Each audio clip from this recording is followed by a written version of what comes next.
चलिए आपको सीधे लिए चलते हैं। सीआईआई की बैठक में प्रधानमंत्री नरेंद्र मोदी बोल रहे हैं।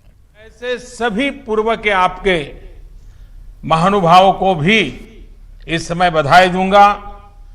जो हमारे बीच नहीं होंगे उनको आदरपूर्वक नमन करूंगा और भविष्य में इससे जो संभालने वाले हैं उनको अनेक अनेक शुभकामनाएं भी देता हूं। कोरोना के इस टाइम पीरियड में इस तरह के ऑनलाइन इवेंट्स शायद यही एक न्यू नॉर्मल बनते जा रहा है, लेकिन यह भी इंसान की सबसे बड़ी ताकत होती है कि वो हर मुश्किल से बाहर निकलने का रास्ता बना ही लेता है। आज भी हमें जहां एक तरफ इस वायरस से लड़ने के लिए सख्त कदम उठाने हैं, वहीं दूसरी तरफ इकोनॉमी का भी ध्यान रखना है। हमें एक तरफ देशवासियों का जीवन भी बचाना है, तो दूसरी तरफ देश की अर्थव्यवस्था को भी स्टेबलाइज करना है, स्पीड अप करना है। इस सिचुएशन में आपने गेटिंग ग्रोथ बैक इस बात को प्राथमिकता दी है और निश्चित तौर पर इसके लिए आप सभी भारतीय उद्योग जगत के लोग बधाई के पात्र हैं। बल्कि मैं तो गेटिंग ग्रोथ बैक से आगे बढ़कर ये भी कहूंगा कि yes we will definitely get our growth back.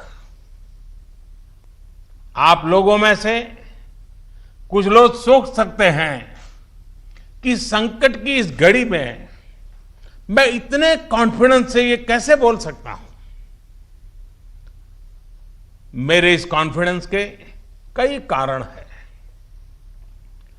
मुझे भारत की कैपेबिलिटीज और क्राइसिस मैनेजमेंट पर बहुत भरोसा है। मुझे भारत के टैलेंट और टेक्नोलॉजी पर भरोसा है। मुझे भारत के इनोवेशन और इंटेलेक्ट पर भरोसा है।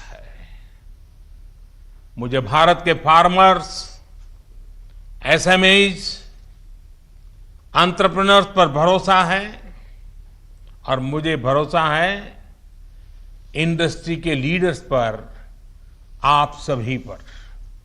इसलिए मैं कह रहा हूं yes we will get our growth back. India will get its growth back.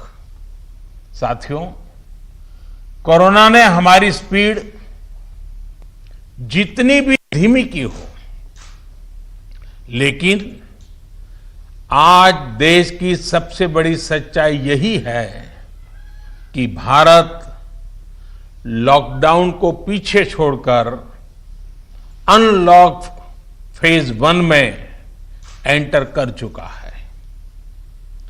Unlock phase 1 में इकोनॉमी का बहुत बड़ा हिस्सा खुल चुका है। काफी हिस्सा अभी 8 जून के बाद और खुलने जा रहा है। यानी गेटिंग ग्रोथ बैक की शुरुआत तो एक प्रकार से हो चुकी है। आज ये सब हम इसलिए कर पा रहे हैं क्योंकि जब दुनिया में कोरोना वायरस पैर फैला रहा था तो भारत ने सही समय पर, सही तरीके से सही कदम उठाए। दुनिया के तमाम देशों से तुलना करें तो आज हमें पता चलता है कि भारत में लॉकडाउन का कितना व्यापक प्रभाव रहा है। इस लॉकडाउन में भारत ने कोरोना से लड़ाई के लिए फिजिकल रिसोर्सेज को तैयार तो किया ही, हमने ह्यूमन रिसोर्स को भी बचाने का भरसक प्रयास किया है। ऐसे में अब सवाल ये है कि इसके आगे क्या। इंडस्ट्री लीडर्स के नाते आपके मन में ये सवाल जरूर होगा कि अब सरकार क्या करने जा रही है। आत्मनिर्भर भारत अभियान के बारे में भी मुझे पक्का विश्वास है कि आपके मन में भी मंथन चलता होगा, कुछ सवाल भी होंगे, और ये बहुत स्वाभाविक है, ऑब्वियस है। साथियों, कोरोना के खिलाफ इकोनॉमी को फिर से मजबूत करना, ये हमारी हाईएस्ट प्रायोरिटीज में से एक प्रमुख प्रायोरिटी है। इसके लिए सरकार जो डिसीजंस अभी तुरंत लेने जरूरी हैं, वो तो एक के बाद एक ले ही रही है, लेकिन साथ साथ में ऐसे भी फैसले लिए गए हैं जो लॉन्ग रन में देश की मदद करेंगे। साथियों, प्रधानमंत्री गरीब कल्याण योजना ने गरीबों को तुरंत लाभ देने में बहुत मदद की है। इस योजना के तहत करीब 74 करोड़ बेनिफिशियरीज, उनके घर तक राशन पहुंचाया जा चुका है। प्रवासी श्रमिकों के लिए भी फ्री राशन पहुंचाया जा रहा है। इसके अलावा अभी तक गरीब परिवारों को 53,000 करोड़ रुपीस, यानी 53,000 करोड़ रुपए से ज्यादा की फाइनेंशियल असिस्टेंस दी जा चुकी है।